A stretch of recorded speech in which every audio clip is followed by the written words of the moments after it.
Sometimes you just got to accept things for what they are. In an Alabama State case, it's just not fair. It is what it is, though. So after another great performance, this time versus the Grambling State Tigers, we did what we were supposed to do versus a team that's 1-9. Come on, a team that just won one game all season, dog. We did what we were supposed to do. We went down to the hole. We blew out Grambling State, but we're still suffering in the BCS voters. Let's take a look at the stats real quick. We had 558 total yards, 131 yards. They only had 28 yards rushing to our 131. We had 427 yards passing.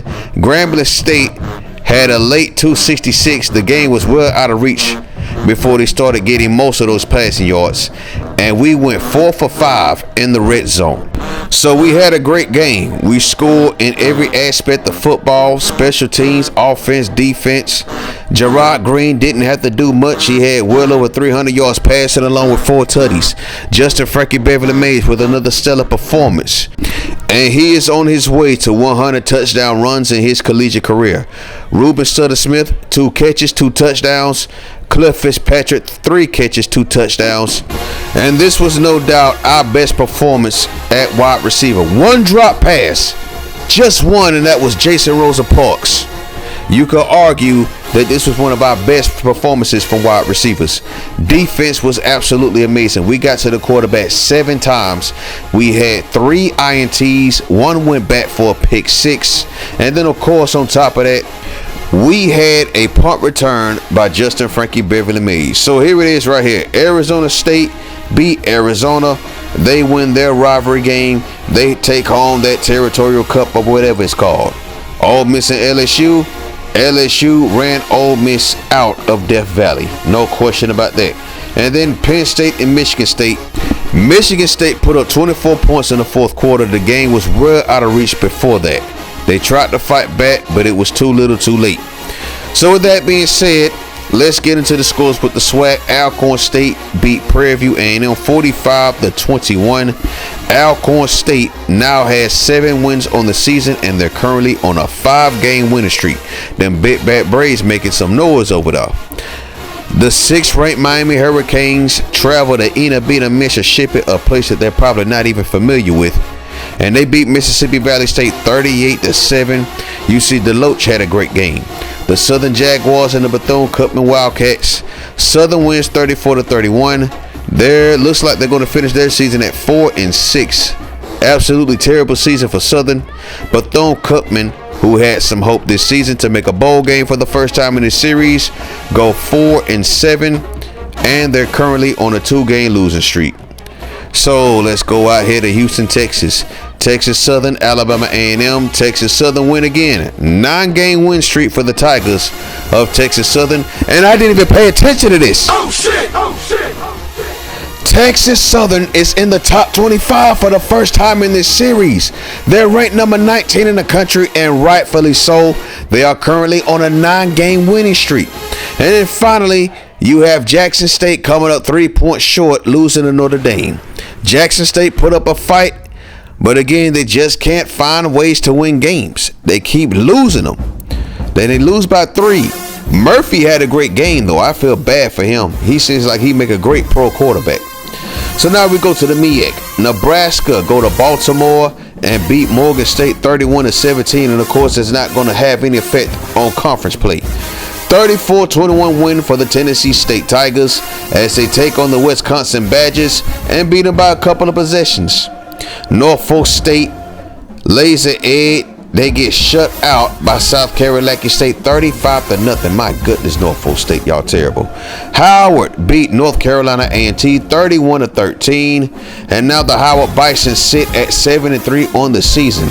And finally, in Hampton, Virginia, we got the Hampton Pirates losing to the Delaware State Hornets 35-28.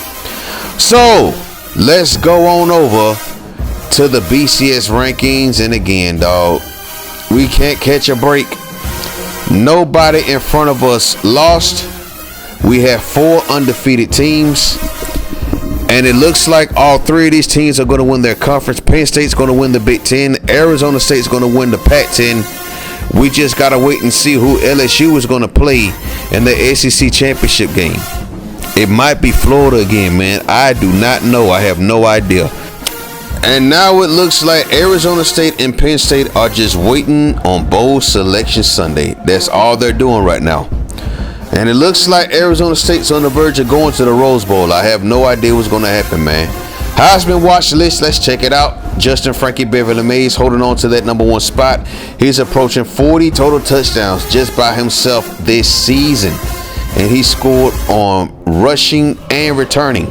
Randy Herron, the quarterback for Arizona State, he's having a stellar season. Also has 40 total touchdowns this season. Absolutely nuts. Dang, the Sun Devils are balling this season. Courtney Johnson from Miami comes in at 3rd. Ruben Studdard-Smith moves up to the 4th spot. And Craig Slaughter, the wide receiver out of Michigan, goes down to the 5th spot. If Ruben Studdard-Smith started off the season how he's playing now, he'd be the Biletnikoff Award winner. He's not even a finalist. So Justin Frankie Beverly Mays is named SWAC Offensive Player of the Week. Oh, take that back. Take that back. National Offensive Player of the Week. Look at that. 16 carries, 106, 5 total tutties. And then we go on to SWAC Defensive Player of the Week. You got Matt Rutledge of Prairie View A&M, 11 tackles, 7 for loss, 3 sacks, and 3 forced fumbles on top of that, man. I'm very salty we won't be playing for the Natty, but it is what it is, man. In the end, I'm very proud of everything we accomplished here at Alabama State with Joseph Cooley. Meanwhile, over there at the MEAC, you got Nick Grace of Delaware State, Dedrick Tate of Hampton. Both of them came, well, take that back. Delaware State won, Hampton lost. But both of these players had stellar performances in the games that they played in. So let's go over to the MEAC, and now Morgan State still sits at the top. But we got a 3-way tie between South Carolina State and Howard. And South Carolina State and Howard both sit at 7-3 on the season. But it looks like it's going to go down to the final week in the MEAC. And we're going to see who's going to take on that MEAC title soon. But join us next time. We got the final game of the season, the regular season that is. The last game before Conference Championship week, we pretty much sealed the spot to go to Detroit. But now we want to make sure we stay undefeated. So let's get ready to take on these Arkansas Pine Bluff Golden Lions. We are still undefeated, and so are the 3 teams ahead of us. But there's still hope. Thank you for watching. Peace.